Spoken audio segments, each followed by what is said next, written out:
Satyabama Institute of Science and Technology, Chennai and Sriperumbudur. ராமேஸ்வரத்தில் புதிதாக கட்டப்பட்டுள்ள பாம்பன் ரயில் பாலத்தை திறந்து வைப்பதற்காக ராமநவமி பண்டிகையான ஏப்ரல் 6 அன்று பிரதமர் நரேந்திர மோடி தமிழ்நாடு வரவிருக்கிறார். ராமேஸ்வரத்தில் பாம்பன் பகுதியில் கடலுக்கு மேல் ரயில் போக்குவரத்துக்காக 1914 பாலம் கட்டப்பட்டது. 100 ஆண்டுகளை கடந்துவிட்ட நிலையில் கடல் அரிப்பின் காரணமாக பாலத்தின் உறுதித்தன்மை குறைந்ததால் 2022 டிசம்பர் 22 இந்த பாலத்தில் ரயில் சேவை நிறுத்தப்பட்டது.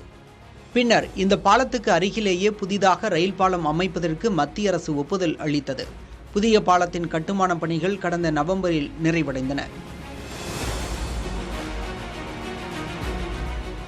550 கோடி ரூபாய் செலவில் கட்டப்பட்டுள்ள புதிய பாலத்தை ராமரின் பிறந்த நாளாக கொண்டாடப்படும் ஸ்ரீராம நவமி அன்று பிரதமர் மோடி நேரில் வந்து திறந்து வைக்க உள்ளார்.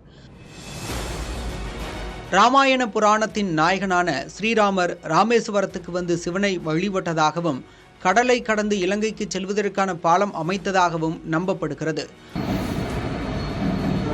பாம்பன் புதிய பால திறப்பு நிகழ்ச்சியில் தமிழ்நாடு முதல்வர் மு.க.ஸ்டாலின், ரயில்வே அமைச்சர் அஸ்வினி வைஷ்ணவ், தமிழ்நாடு எம்பிக்கள், பாஜக முக்கிய பிரமுகர்கள் உள்ளிட்ட பலர் பங்கேற்பார்கள் என்று கூறப்படுகிறது.